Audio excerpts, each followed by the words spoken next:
The knock rattled my front door at exactly 2:47 a.m. I know the time because I'd been lying awake, staring at the ceiling, counting the minutes until morning. 3 sharp raps, then silence. Then a sound that froze my blood. Sobbing. My feet hit the floor.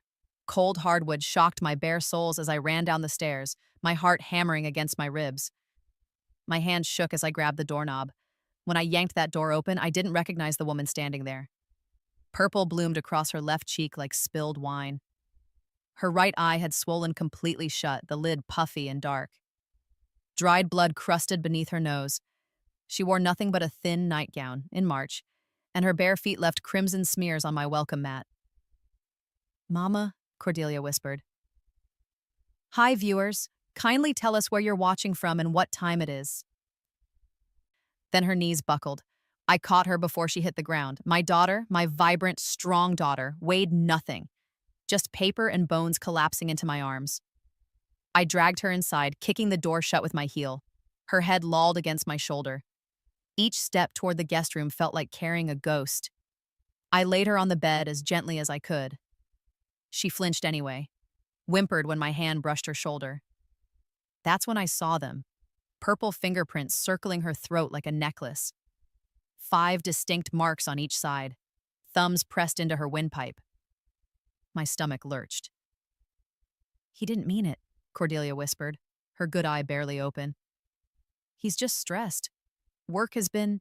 Sleep now." My voice came out steadier than I felt. "We'll talk tomorrow." But I knew, oh God, I knew those words. I'd said them myself 40 years ago about my first husband, before I learned that men who hurt you once will hurt you 1,000 times.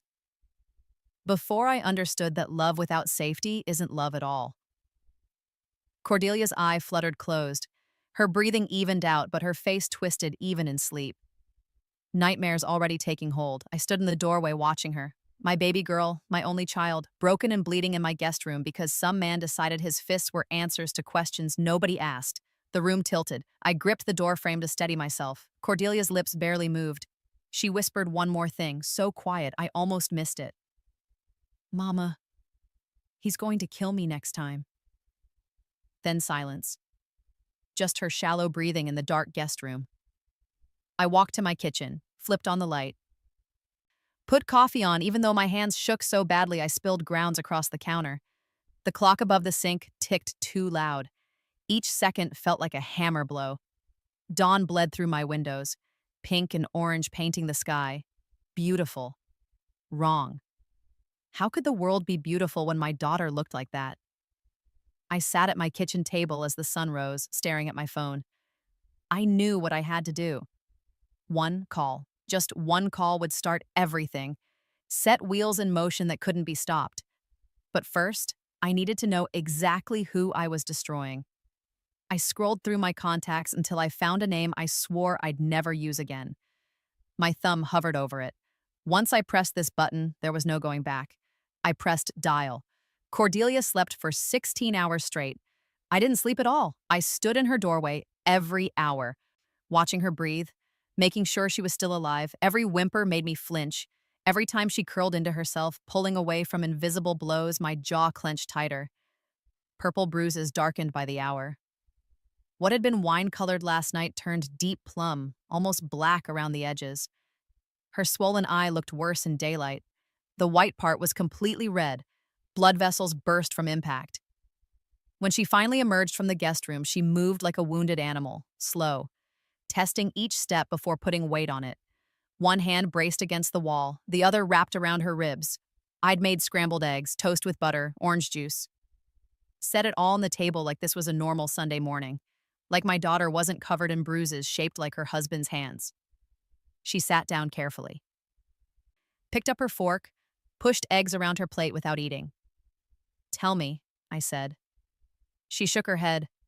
Fresh tears spilled down her battered face, tracking through the dried blood I hadn't cleaned yet. "Cordelia May." I used her full name. The name I gave her 32 years ago when she came into this world screaming and perfect. "Tell me everything." Her fork clattered against the plate. Her good eye met mine. Something cracked open behind it. The story came out in pieces. Fragments, like broken glass cutting her throat with every word. 6 months ago. That's when it started. Small things first. Brock coming home late. Work meetings, he said. But his collar smelled like perfume. Sweet. Floral. Nothing Cordelia wore. When she asked questions, he got defensive. Angry, slammed doors, punched walls. Then he'd cry, apologize. Shower her with flowers and promises it would never happen again. He was just stressed. Work was killing him. She was the only good thing in his life. She believed him. Then came the first push. An accident, he called it. He'd been drinking, some project at work going wrong. She'd asked the wrong question at the wrong time. His hand shot out, connected with her shoulder. She hit the kitchen counter, bruised her hip so badly she couldn't sit for a week. He sobbed afterward, on his knees, begging forgiveness, swearing on his mother's grave it would never happen again. It happened again. And again. Each time worse than the last. Push became shove. Shove became slap. Slap became punch. Punch became... Who is she? I asked. My coffee had gone cold in my hands. Cordelia's good eye met mine. Something harder than fear lived there now. Something sharp. Her name is Vivian Cross. She works in his office, marketing director. How long? 8 months. Her voice cracked like ice. He wants to leave me for her, but she's married. Doesn't want to lose her lifestyle. Big house. Rich husband. Country club membership. So Brock stays with me and takes his anger out on... She couldn't finish. Didn't need to. My hands gripped my coffee mug. The ceramic creaked under pressure. If I squeezed any harder, it would shatter. He said last night was my fault, Cordelia continued. Her voice had gone flat, dead. Said I embarrassed him at the company dinner. Wore the wrong dress, navy blue instead of black. Talked too much to his boss's wife, laughed too loud. When we got home, she touched her swollen eye, winced. He said Vivian would never be so stupid. The coffee mug exploded in my hands. Ceramic shards clattered across the table. Brown liquid spread like blood. Pain bloomed hot across my palm where a piece had sliced deep. Red mixed with brown, I didn't feel it. All I felt was white-hot fury burning so bright it consumed everything else. My vision narrowed. My breath came short and sharp. Cordelia gasped. Mama, you're bleeding. Tell me more about Vivian. My voice didn't sound like mine. It sounded like something cold and ancient crawling up from a deep place. Cordelia grabbed a dish towel, pressed it to my bleeding hand, kept talking. Vivian Cross. 35. Beautiful in that polished, expensive way. Designer clothes, perfect hair, nails always done. She'd started at Brock's company 2 years ago, climbed fast. Marketing director within 18 months. She and Brock had been working late together. Strategy sessions, they called it. Planning campaigns, building presentations. Innocent at first, then drinks after work, then dinners, then hotel rooms. 8 months of lies. Brock wanted to leave, wanted to make it official with Vivian, start fresh. But Vivian had said no. She liked her life. Liked her rich husband who traveled for work and left her alone. Liked the big house and the luxury cars and the jewelry. She'd keep Brock on the side, keep him wanting. But she wouldn't let him leave his wife. So Brock stayed trapped, angry, desperate. And every time Viviana rejected him, every time she reminded him he was just her secret, he came home and made Cordelia pay for it. The company dinner had been last week. Vivian had been there with her husband. Brock had watched her all night, watched her laugh with other people, touch her husband's arm, pretend Brock didn't exist. He'd driven home in silence. Cordelia had tried to make conversation, told him she thought the dinner went well, that his presentation had been impressive. He'd exploded. Wrong dress, wrong words, wrong everything. Why couldn't she be more like Vivian? Why was she so stupid, so embarrassing, so useless? Then his fist had done the talking. My phone buzzed on the table. Then again, and again. Brock, 23 times that first day, 41 the second. We didn't answer. The voicemails piled up. Sorry, so sorry, baby, please. It would never happen again. He loved her, needed her, would get help, would be better. Lies, every single word. On the third day, flowers arrived. The doorbell rang at noon. I opened it to find a delivery man holding 24 red roses. Deep crimson. Probably cost him $200. The card read, "Come home. I'm dying without you." Cordelia stood behind me, stared at the roses. Her face went white. "Mama," she whispered, "maybe I should—" "No." I took the roses, walked them straight to my kitchen, opened the trash can. Then I did something that made Cordelia gasp. I snapped each stem, one by one, systematic, methodical, petals scattered across my kitchen floor like blood drops. 24 roses reduced to garbage in under 3 minutes. Cordelia's good eye was wide. "He's going to be so angry." "Let him." I threw the last stem in the trash, wiped my hands on my jeans. "Let him be angry at me." Then I pulled out my phone. Scrolled to a contact I hadn't called in 5 years. Felix Kane, private investigator, my brother-in-law, the man who owed me a favor after I'd helped put his daughter through college. My thumb hovered over his name.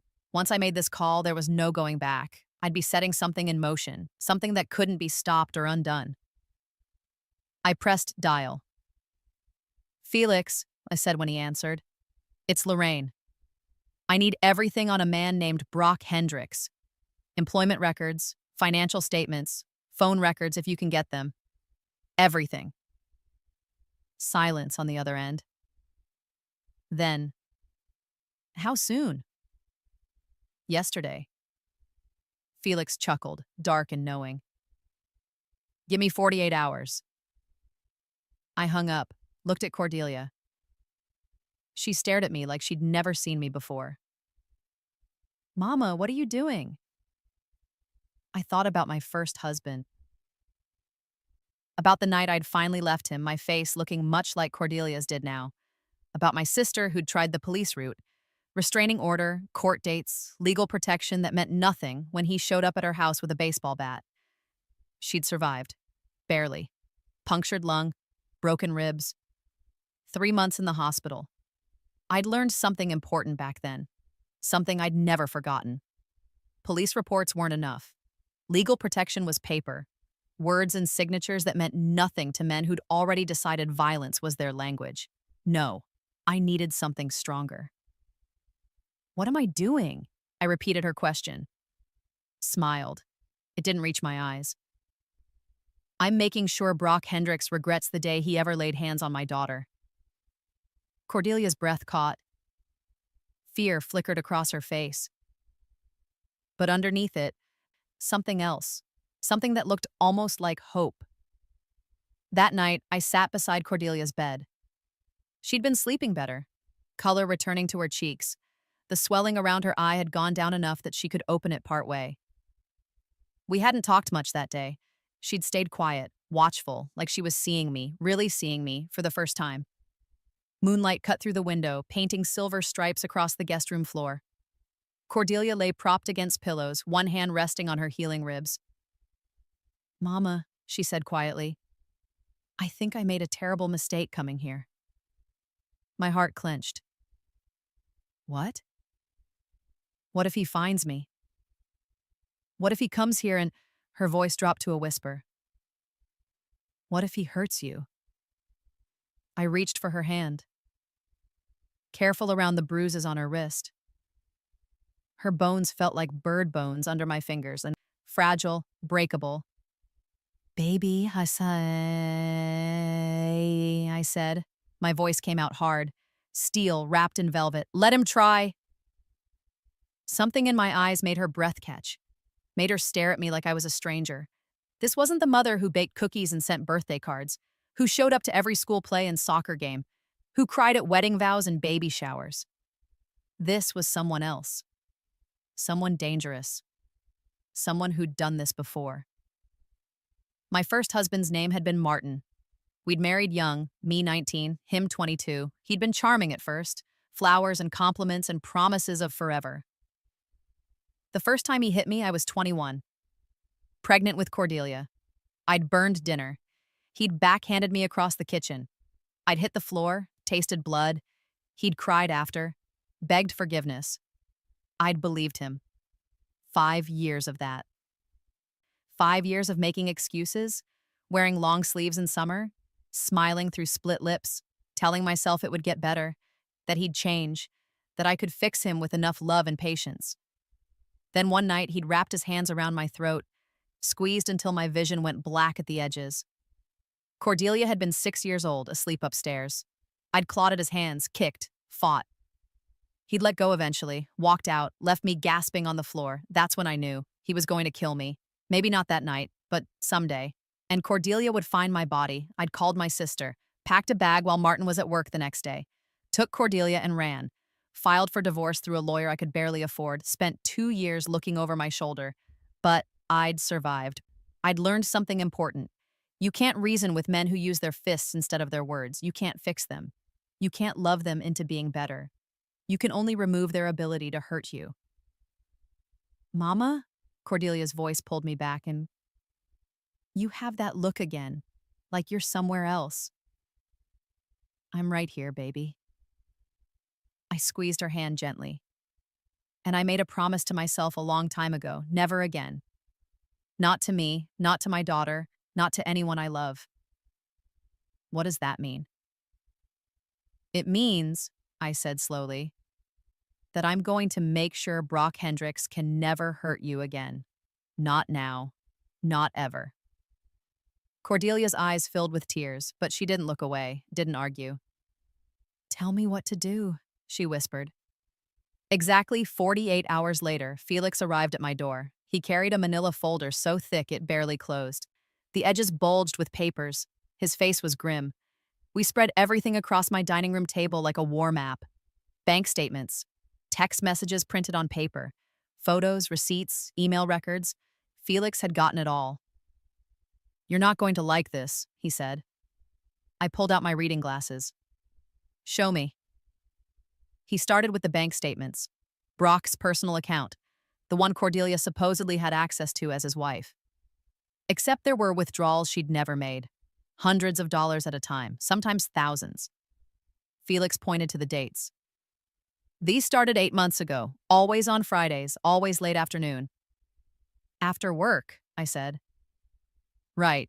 He pulled out more documents. Cross-referenced them with Brock's credit card statements, hotels, restaurants, jewelry stores, always for 2 people. Never with Cordelia.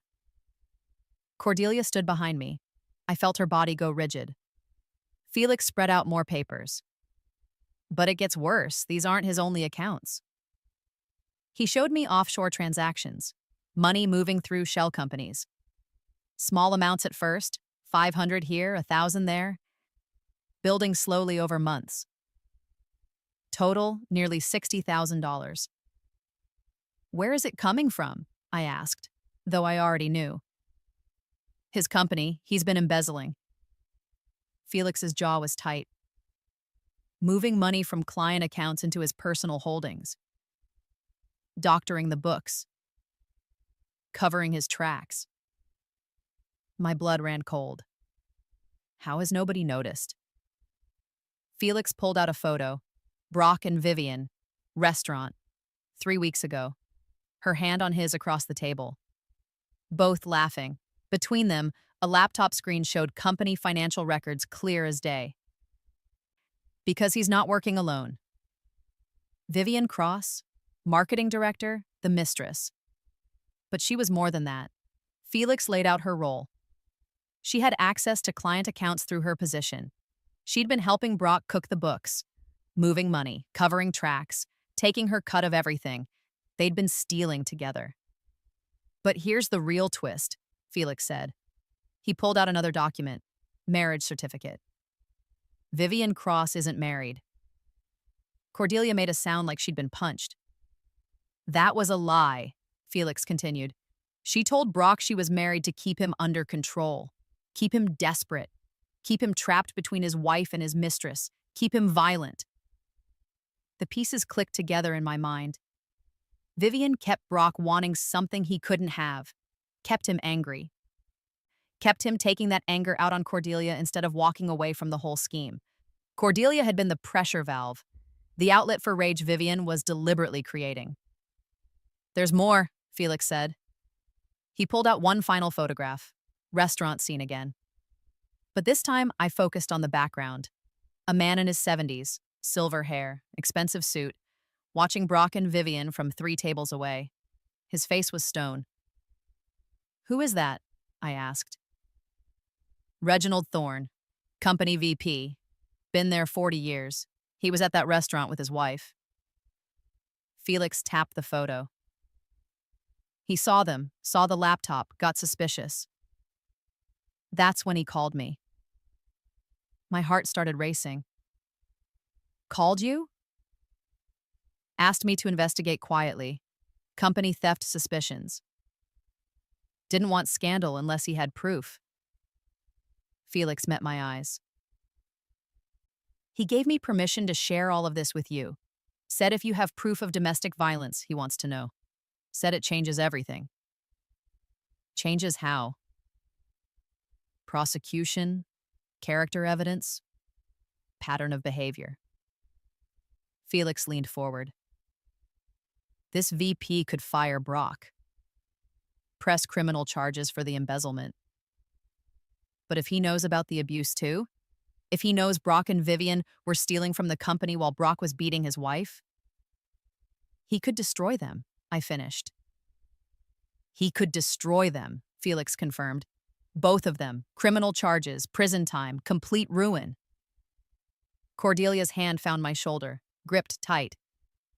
But he needs solid evidence of the abuse, Felix said. Photos, medical records, documentation. Can you get that? I looked up at Cordelia. Her face was pale, frightened. But underneath the fear, something else was growing, something hard and bright, rage, pure and clean and righteous. Yes, she said, her voice didn't shake. Tell me what you need. That night, Cordelia and I sat in the guest room. Moonlight painted everything silver and cold. I need you to do something brave, I told her. She looked at me, waiting. Document everything. Every bruise, every broken bone, every hospital visit you hid from me.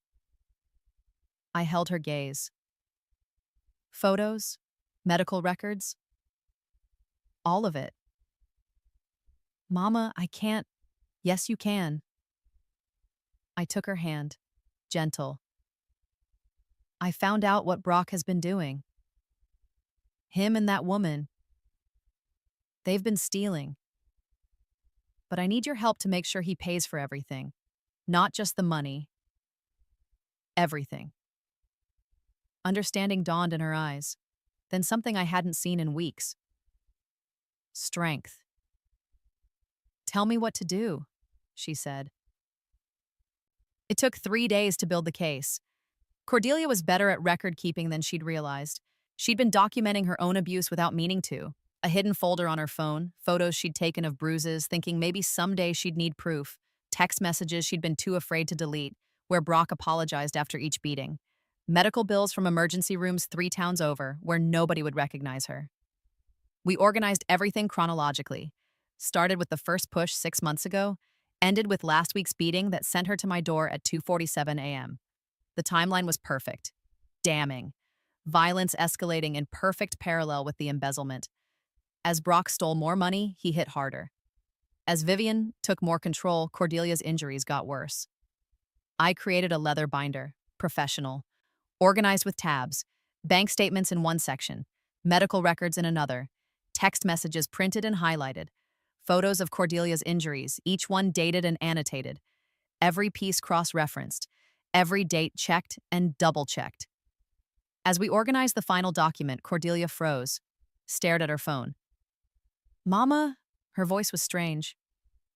I forgot about this. She pressed play on an audio file.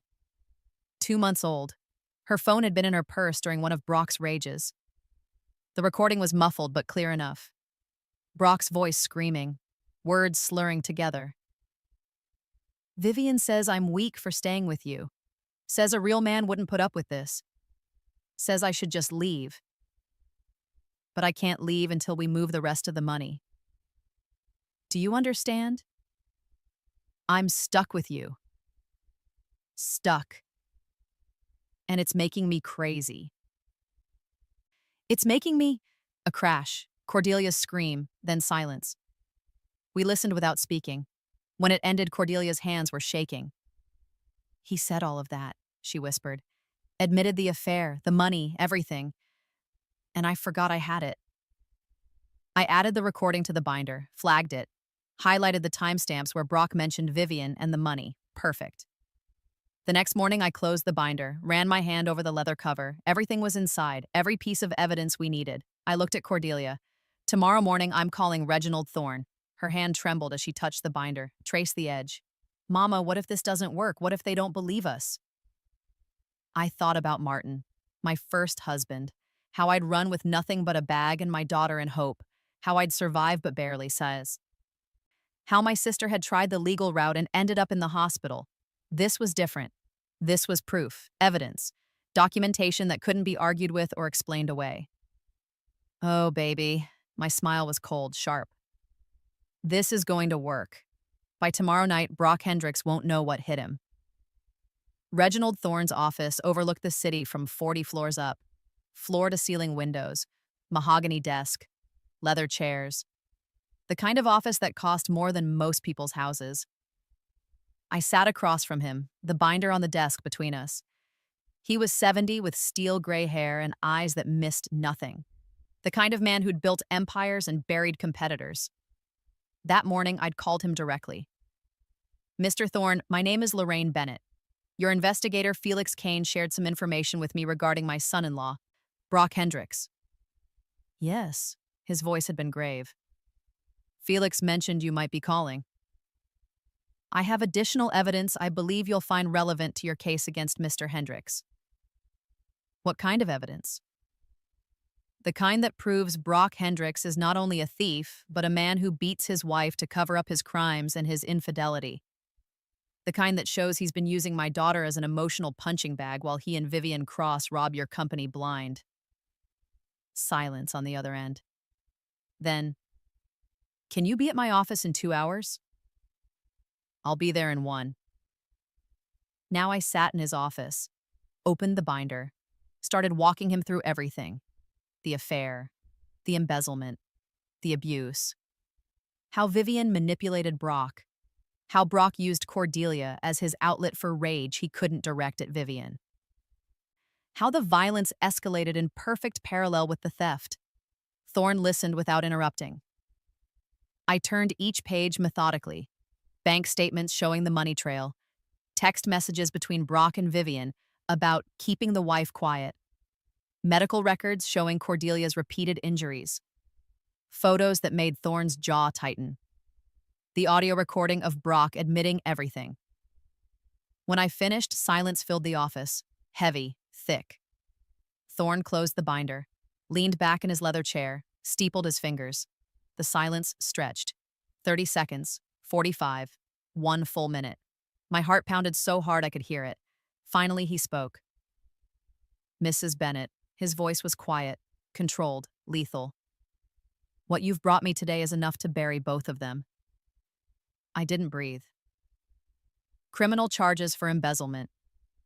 Civil suits for damages, and with the domestic violence evidence, the district attorney will push for maximum sentencing. He paused, met my eyes. Prison time. Years, not months. How many years? My voice came out steady. 10, 12, maybe more, depending on the judge. He tapped the binder. Is that what you want? I thought about Cordelia's face covered in bruises, her whimpers in the night, her broken voice saying, he didn't mean it, even as purple fingerprints marked her throat. I thought about all the other women these two might hurt if they walked free, if they learned they could steal and lie and beat people and face no consequences. Yes, I said. That's exactly what I want. Thorne moved like a shark who'd smelled blood in the water. By 6 p.m. that same evening, he'd already made calls, lawyers, pie. The district attorney, corporate security, setting everything in motion with mechanical precision. By 8 p.m., police were at Brock's office building. Unmarked cars, detectives in suits, moving fast and coordinated. By 9 p.m., handcuffs were clicking closed. Brock sat at his desk when they arrived. End of the day, he was probably planning to go home. Maybe call Vivian. Maybe wonder why Cordelia still wasn't answering his calls. Two detectives walked in, read him his rights, told him to stand up, put his hands behind his back. 2 floors down, Vivian got the same treatment. No warning, no chance to run or call lawyers or warn each other. Simultaneous arrests, coordinated strike. Felix called me at 9:17 p.m. It's done. I sat on my couch, phone pressed to my ear. Didn't say anything for a long moment. Both of them? I finally asked. Both of them. Fraud charges, embezzlement, conspiracy, for Brock, additional domestic violence and assault charges. Felix paused. You did good, Lorraine. Real good. I hung up, walked to the guest room. Cordelia was reading. She looked up when I entered. They arrested him, I said quietly. Tonight. Him and Vivian. The book slipped from her hands. Her face went white, then red, then tears started streaming. But these tears were different. Not pain, not fear, relief. She sobbed like something was breaking open inside her, like poison draining from a wound. I held her until the shaking stopped. The story hit local news the next morning. I made coffee, set 2 cups on the table, turned on the TV. Local business professionals arrested in embezzlement scheme, the anchor said. Photos of Brock and Vivian in handcuffs flashed across the screen. Brock Hendricks and Vivian Cross, both employees at Thornton Enterprises, were arrested last night on charges of fraud, embezzlement, and conspiracy. Sources say the pair stole nearly $60,000 over 8 months. Hendricks faces additional charges related to domestic violence. Cordelia watched in silence. Tears tracked down her healing face. The bruises had faded to yellow-green. Her eye was open again. She looked more like herself. He's really in jail, she whispered. He's really in jail, I confirmed. She cried. Quiet tears this time, clean, like rain washing away poison. My phone rang 3 days later. Unknown number. I almost didn't answer.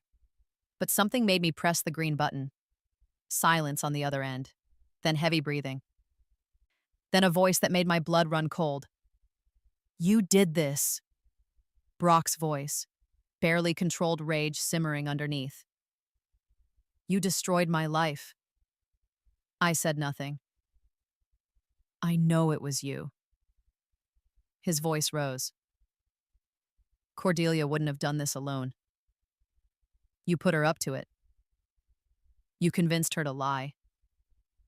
To make up stories. To ruin me. Is that what you tell yourself?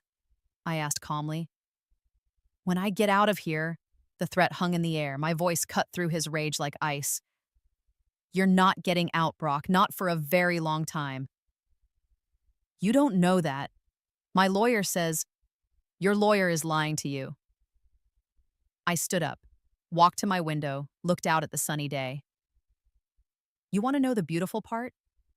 It wasn't revenge. It was just one phone call, one conversation. And your whole world collapsed because of what you did. You beat my daughter, you stole from your company, you lied to everyone who trusted you. My voice stayed calm, cold.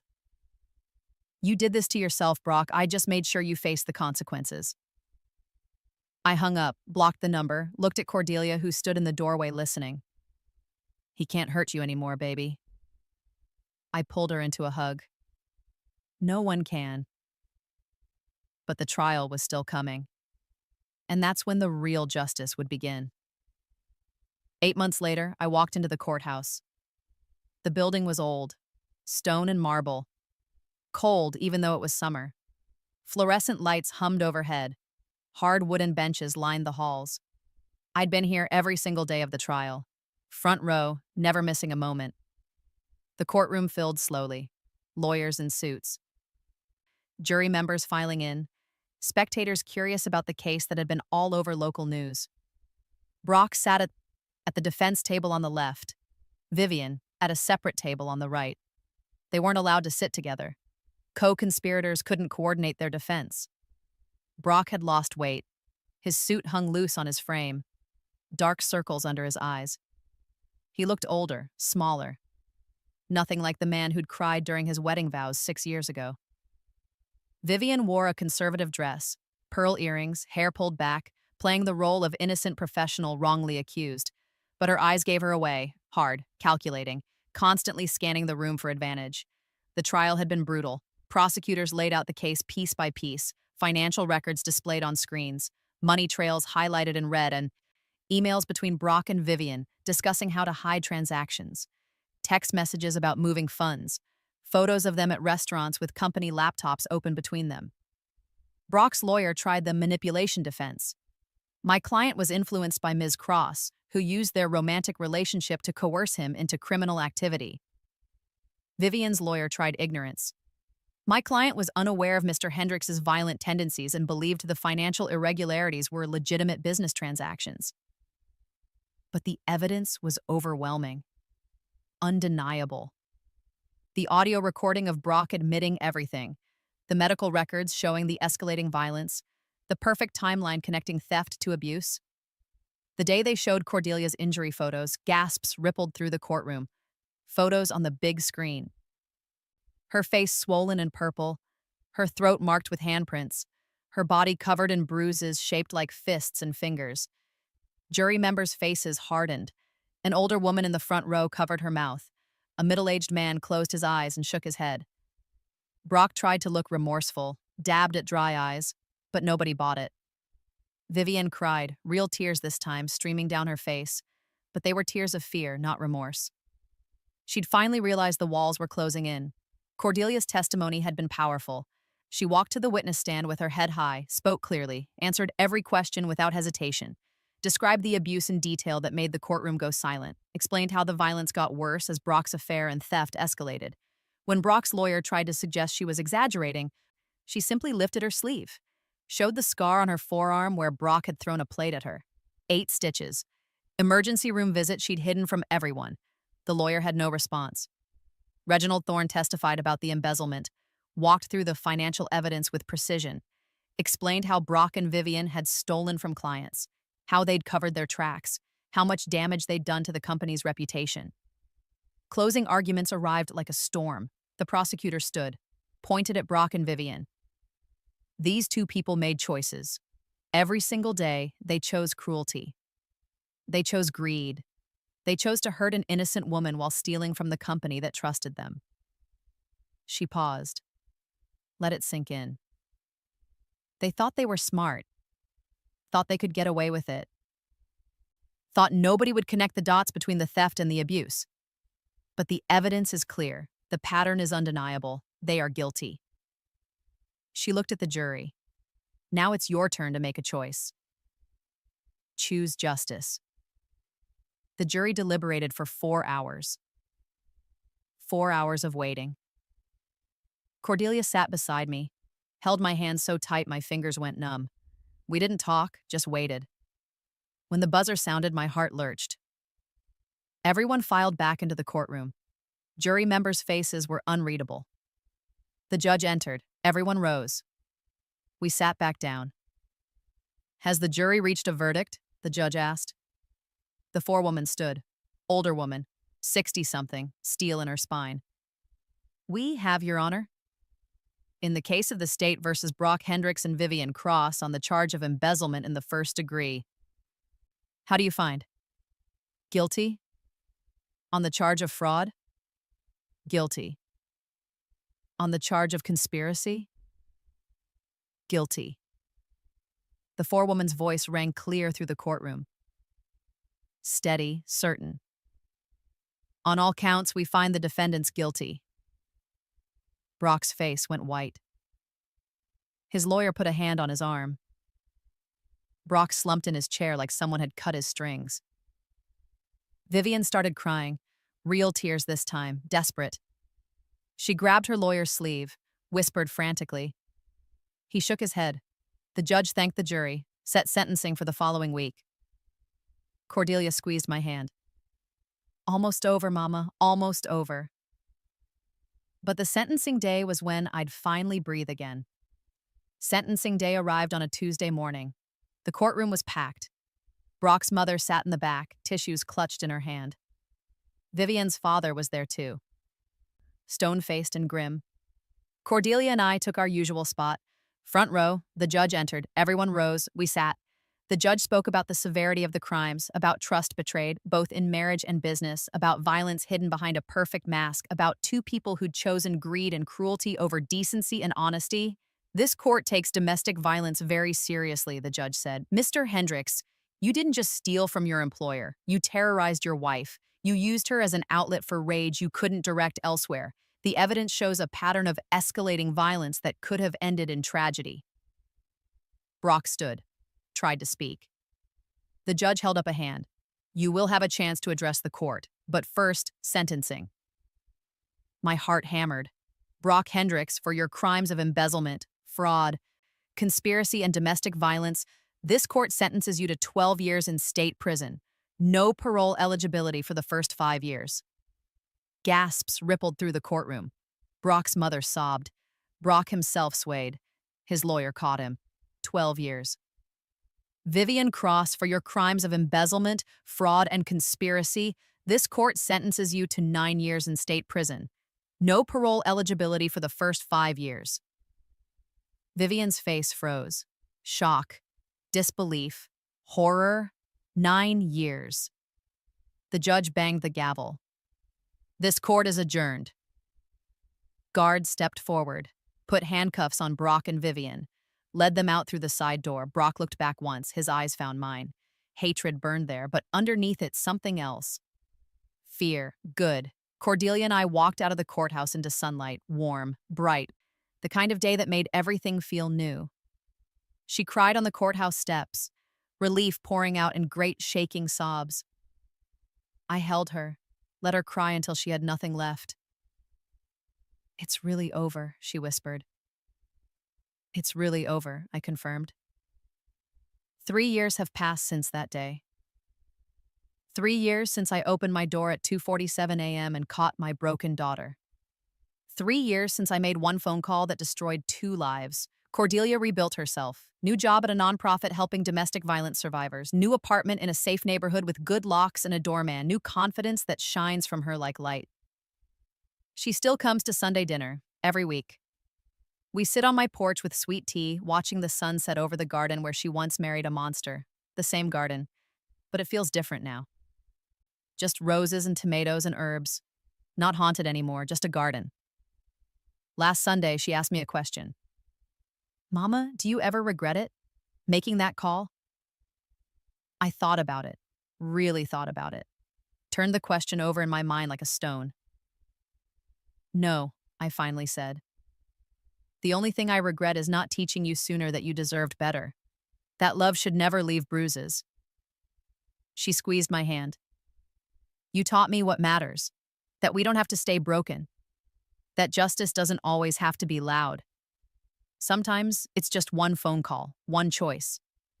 One moment of being brave enough to say no more. That's right, baby. That's exactly right. I sipped my sweet tea, watched the sun paint the sky orange and pink. They say revenge is a dish best served cold, I continued. But this wasn't revenge. This was justice. Quiet, calculated, complete. Cordelia nodded. Some people think 12 years is too harsh. Some people, I said, have never watched someone they love sleep in a guest room, whimpering in nightmares, flinching at shadows. Some people have never had to teach their daughter how to look people in the eye again, how to trust again, how to believe she deserved to be treated with basic human dignity. I set my glass down. Brock Hendricks stole that from you. He and Vivian Cross both made their choices. They chose cruelty. They chose greed. They chose to hurt someone I love. And you made sure they faced consequences. Cordelia finished. That's not revenge, I said. That's justice. The sun slipped below the horizon. Darkness crept across the garden, but it wasn't a scary darkness anymore. Just night falling like it always does. Natural, expected, safe. Sometimes the most powerful thing a mother can do is make one call, just one, and watch the entire house of cards collapse. If you've ever been hurt by someone who promised to protect you or watched someone you love suffer in silence, you have more power than you know. To anyone fighting their own battle right now, your story isn't over yet. Sometimes the bravest thing you can do is ask for help. What hit you hardest from Lorraine's story? And if you were in her situation, would you have made that call? Don't stop here. Click the next video on your screen and watch another powerful story from our channel. Subscribe, turn on notifications, and share your thoughts in the comments below. See you in the next one.